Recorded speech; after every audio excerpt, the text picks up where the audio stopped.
Buenas tardes, estamos en la quinta parte de la unidad 3 que refiere a Introducción a la Microeconomía. Unidad 3 de la asignatura Economía Sustentable, que es asignatura del segundo año de la carrera técnico superior en Turismo Sustentable y Hospitalidad, que se dicta en el Instituto de Formación Técnica Superior número 20 del Gobierno de la Ciudad de Buenos Aires. El tema de la presente clase es monopolio, oligopolio, cartelización y fallas de mercado.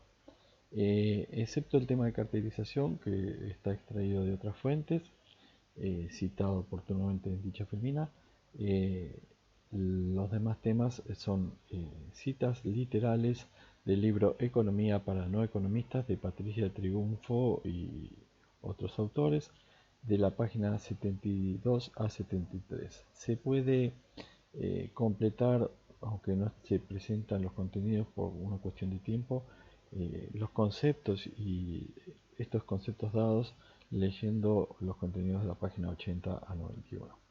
Bueno, vamos entonces a la presentación. Lo habíamos visto en la clase anterior, el concepto de monopsonio es desde el punto de vista de la cantidad de compradores. Los mercados más conocidos son el monopsonio y el oligopsonio.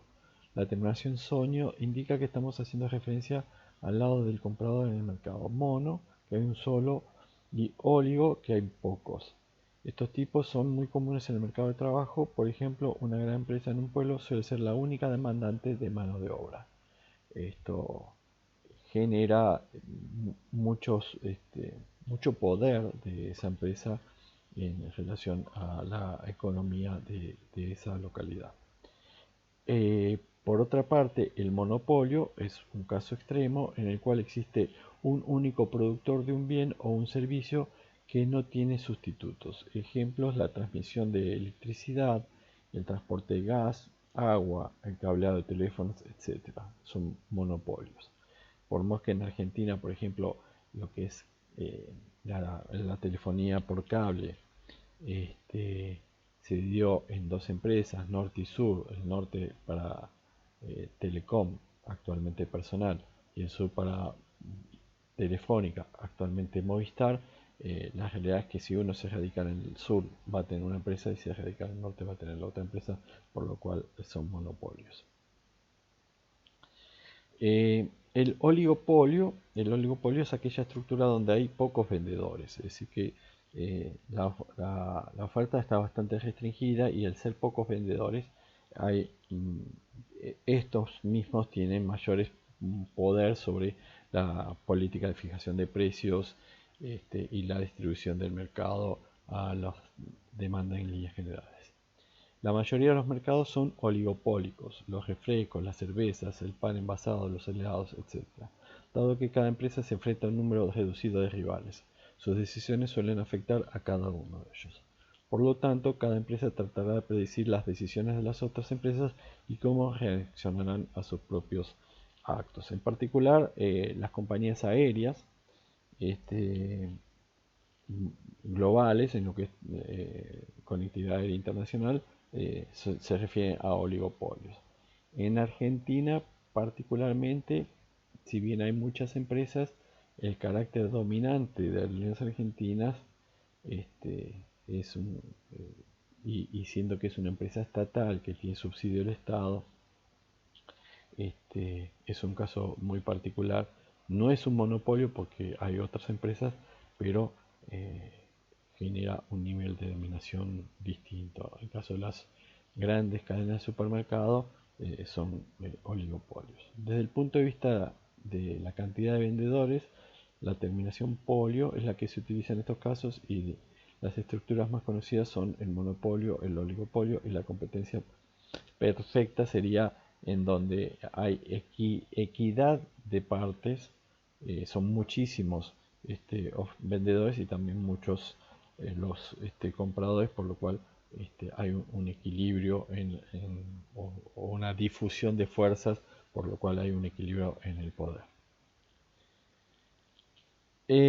La cartelización. Abajo está la fuente definiciones de economía.com respecto al tema de cartelización. La cartelización es el sistema donde la mayoría de las empresas que participan son prácticamente las mismas o arreglan entre sí. Las empresas que pueden contar con el aval oficial para presentarse en las licitaciones se ponen de acuerdo para presupuestar con sobreprecios el valor original de los pliegos. El gobierno denuncia que hay empresas que acuerdan sus precios, no precios, sus precios y hay cartelización. Hay que corregir eso de precios. Esto es importante porque en el caso de la Cámara de Cemento Portland Argentina, la Asociación de Fabricantes de Cemento Portland Argentina, ha sido criticado por presidentes como Alfonsín, Menem no, Alfonsín, Kirchner, Cristina Fernández, Néstor Kirchner, Cristina Fernández, Mauricio Macri, todos en algún momento criticaron la actitud de cartelización de esta asociación.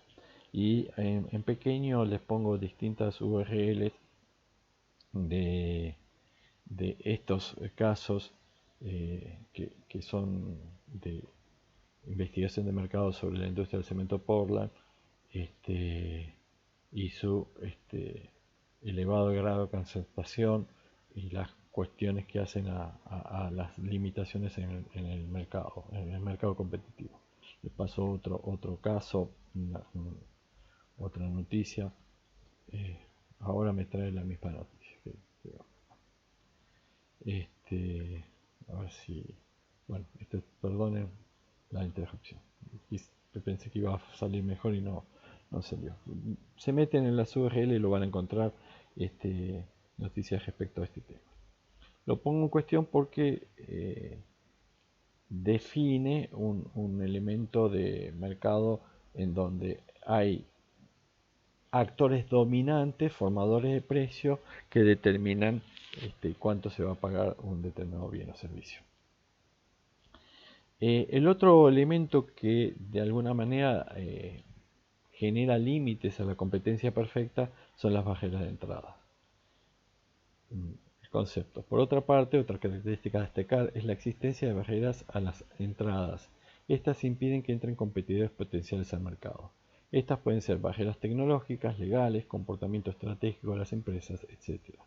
Existen mercados como los monopolios donde la entrada está totalmente bloqueada. Por ejemplo, nadie puede realizar transmisión de energía eléctrica a no ser una UTE. En otros mercados está parcialmente bloqueada, por ejemplo el mercado bancario. Solo pueden crearse el 10% de los bancos existentes el año anterior. Esto implica que en Uruguay solo podrían abrirse 2 nuevos bancos por año. En el caso de la competencia perfecta y la competencia monopolística, la entrada es libre. No existen impedimentos a poner un restaurante o a plantar lechugas, es el ejemplo del libro. Barreras de entrada, los hoteles de 5 estrellas, obviamente al ser inversiones mucho más altas, tienen barreras de entrada importantes, en tanto que los hoteles de menor categoría, vamos a poner un hotel de 2 estrellas, son inversiones de mucho menor monto, por lo cual va a haber mayores más factibilidad que aparezcan ese tipo de inversiones, 2 estrellas, 3 estrellas, lo que hace que esos mercados específicos de hoteles de 2 estrellas y de 3 estrellas sean más competitivos y se encuentren en condiciones más próximas a los mercados perfectos. En tanto que los hoteles 5 estrellas son oligopolios y en algún destino del interior del país un hotel 5 estrellas puede ser monopólico porque hay un solo hotel 5 estrellas. Esto para que quede claro en su aplicación en la actividad turística. Caracterización de las estructuras de mercado. En relación al número de productores, grado control del precio por parte de la empresa, tipo de bien, barrera de entrada y ejemplos. La competencia perfecta. Son muchos productores. El grado de control es nulo por parte de la empresa. El tipo de bien es homogéneo. No hay barreras de entrada. productos agrícolas, bolsa de valores, sería características de competencia perfecta.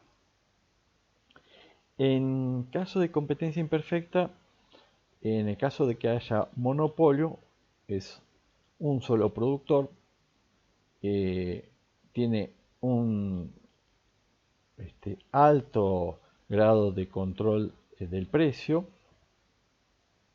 Quizás no es total porque hay cierta regulación del Estado habitualmente, y es un producto sin sustitutos. El ejemplo es en el Buenos Aires y Gran Buenos Aires, AISA. AISA es una sola empresa y uno paga la tarifa que AISA decide, que en definitiva está reglamentada, reglada por el gobierno nacional, pero se paga lo que dice. Con Edesur o Edenor pasa exactamente lo mismo. Barrera de entrada sí hay, y los ejemplos, bueno, los que mencioné antes: electricidad, agua, luz, medicamentos. Medicamentos en tanto que tienen barreras de entrada altas, y son algunas, por ejemplo, lo que es un mercado de vacunas de COVID, son pocas las que participan ahí, sería más bien un oligopolio. Pero bueno, acá está puesto como eso. Competencia imperfecta, competencia monopolística, hay muchos. Hay cierto grado de control por parte de los productores. El tipo de bien es diferenciado, no hay barreras de entrada altas, tiene que ver con los servicios, las empresas turísticas en líneas generales, restaurantes, hoteles, estaciones de servicio, etc. Oligopolios son pocos, pocos productores, hay algún nivel de control de precios por parte de las empresas, el tipo de bien es homogéneo, diferenciado, puede existir barrera de entrada y tiene que ver con fabricación de aviones, fabricación de autos y distintos tipos de productos. A las estructuras que no sean competencia perfecta se las denomina de competencia imperfecta. Estas son las tres columnas que vimos al final. Por otra parte, la otra cuestión que vale la pena analizar, que es opuesto a la idea de mercados perfectos, es la falla de mercado. Estas fallas son parte de la justificación teórica para la intervención del Estado, y vamos a ver caso a caso en los ejemplos que serán las próximas columnas. La falla de mercado: los precios constituyen el mecanismo central de asignación en una economía de mercado. Esto es, en el mercado perfecto, es la libre relación entre oferta y demanda que define el punto de equilibrio, el precio de equilibrio. Ese precio de equilibrio le permitirá a la empresa ser rentable, trabajar sobre el punto de cierre y tener utilidades, y por otro lado a la demanda le permitirá satisfacer sus necesidades en relación a que ese producto tiene un precio asequible. Entonces, los precios constituyen el mecanismo central de asignación en una economía de mercado, en una economía perfecta, en un mercado perfecto que no es el más común muchas veces. Como ya mencionamos, cumple el papel de asignar los recursos escasos entre los sectores productivos y racionarlos entre los consumidores. Sin embargo, existen fallas de mercado que pueden dar lugar a una asignación ineficiente de los recursos. Por ejemplo, la existencia de competencia imperfecta, lo que vimos antes, bienes públicos, externalidades, mercados incompletos, información asimétrica. Cada uno de estos ejemplos que tienen que ver con competencia imperfecta, bienes públicos, externalidades, mercados incompletos, información asimétrica, lo vemos a continuación. Competencia imperfecta. La competencia imperfecta da lugar a una cantidad transada de equilibrio óptima, ya que la valoración que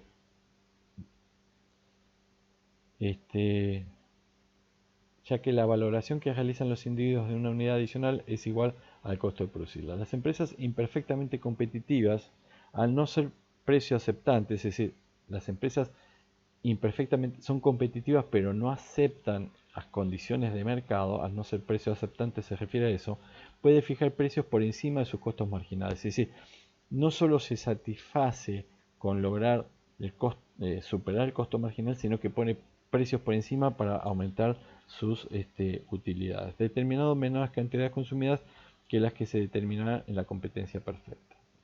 Esto va a tener que ver con posiciones dominantes que tienen que ver con en el caso extremo el monopolio, el oligopolio, la cartelización, en donde los precios están bastante por encima de los precios de los costos marginales.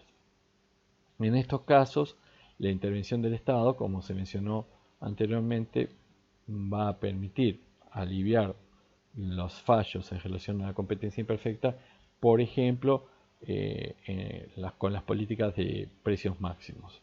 Aunque estas políticas de precios máximos, como lo vimos en clases, podría, si son mal utilizados, acercar mucho esos precios máximos al punto de cierre y desincentivar la producción. Bienes públicos. Se denomina bien público a aquellos bienes o servicios que no son rivales en el consumo ni es posible exclusión. Los bienes públicos son necesarios y, por otra parte, todos debiéramos tener acceso a los mismos. Un bien público es aquel que no tiene rivalidad y no excluible en el consumo. La no rivalidad significa que el consumo de dicho bien o servicio por parte de una persona no reduce la cantidad de que disponen los demás. La no rivalidad es: yo consumo aire, bueno, no es el caso de aire, pero bueno, y eso no hace que los demás no puedan consumir aire. Fue un poco al extremo, pero bueno, tiene que ver con eso de la no rivalidad. Mientras que la no exclusión quiere decir que es imposible o prohibitivo impedir que lo utilicen las personas que no pagan por dicho bien o servicio. Las plazas son bienes públicos, por ejemplo. Los bienes o servicios que cumplen ambas propiedades, la defensa nacional, la televisión abierta, se denominan bienes públicos puros. También, pensando en bienes públicos, los bienes públicos impuros, sin embargo, es posible encontrar muchos bienes que no satisfacen la propiedad de no rivalidad. Se habla de bienes públicos impuros cuando el criterio de la no rivalidad en el consumo no se satisface estrictamente. El hecho de que un bien o servicio sea provisto por el sector público no significa que sea un bien público. Es decir, Aerolíneas Argentinas no está ofreciendo necesariamente un bien público. Existen bienes privados provistos públicamente como la educación, la vivienda y la salud, y bienes públicos provistos privadamente como la televisión abierta. La televisión abierta privada cubre sus costos cobrando a los anunciantes, pero aún en este caso no hay razón para suponer que la cantidad y el tipo de programación sea la eficiente. Es decir, que acá en bienes públicos tiene que ver con a veces el Estado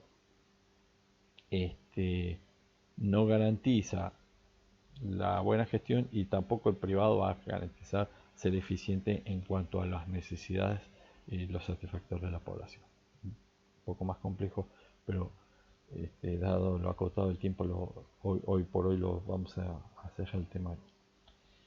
Las externalidades. Una externalidad es cuando la producción o el consumo de un bien o servicio beneficia, externalidad positiva, o perjudica, externalidad negativa, directamente a empresas o consumidores que no participan ni en su compra ni en su venta, y cuando estos efectos no se reflejan totalmente en el precio de mercado. Un ejemplo típico de externalidad negativa es la contaminación ambiental. Algunas empresas generan contaminación de aguas, sonora o del aire, perjudicando a personas que no participan de dicha actividad. También podemos considerarlo como una externalidad de alguna manera positiva a parte del sector productivo argentino, la guerra de Ucrania, que posibilita aumento del precio del maíz, por ejemplo, y eso genera para los productores mayores utilidades y también para el país un mejor balance de la balanza comercial internacional, ¿no? Mercados incompletos. Siempre que los mercados privados no suministren un bien o un servicio, aunque el costo de suministrado sea inferior al que los consumidores estén dispuestos a pagar, existe un fallo de mercado y suele decir que el mercado es incompleto. En estos casos es necesario la regulación o la provisión por parte del Estado. Sin lugar a dudas, para lograr que toda la población sea vacunada, tenga o no este, esté vacunada de COVID, tenga o no recursos económicos para pagar el suministro de vacuna, ha obligado al Estado a hacerse cargo de esos gastos de vacunación.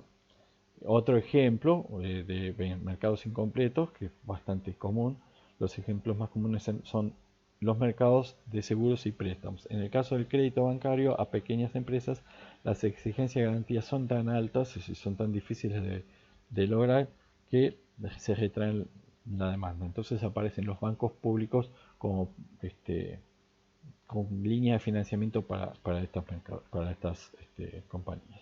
Bueno, hasta acá terminamos el quinto módulo de la unidad 3. Espero que haya sido suficientemente claro. Me faltó asimetría de la información, discúlpenme. Esto es frecuente que los agentes económicos no tengan todas la misma información. Algunos de ellos pueden usufructuar en beneficio propio la información diferencial que poseen determinar un perjuicio para quienes carecen de ventaja informativa. Por ejemplo, la información sobre los efectos secundarios de un medicamento o de un alimento puede no ser conocida por el público, lo cual lo coloca en desventaja en el momento de tomar las decisiones de consumo.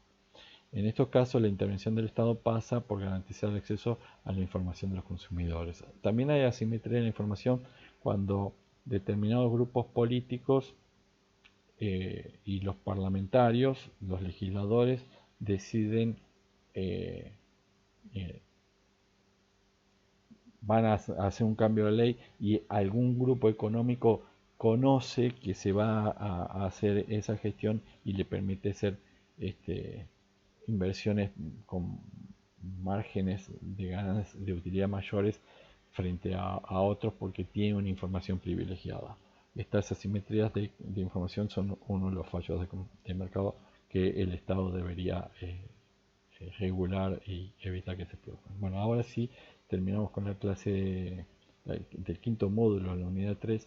Espero que haya sido suficientemente claro y quedaría para la semana que viene, es decir, la clase de hoy, tipo de mercado, la competencia perfecta, monopolio, oligopolio y falla de mercado, y algún repaso sobre el punto 3 de la unidad 3, lo vamos a ver en la clase de este jueves 19 de mayo de 2022, clase virtual que vamos a transmitir por Google Meet. La semana próxima, presencial, vamos a presentar la demanda de los factores productivos, lo que es la oferta de trabajo, la relación de la oferta de trabajo con los salarios y el mercado de capitales, el capital físico y bienes de capital. Con eso terminaríamos la unidad 3 en la semana que viene, referido a microeconomía. Bueno, con esto entonces cerramos. Les agradezco mucho la atención y nos vemos a través de Google Meet este día jueves. Muy buenas tardes y que terminen bien la semana.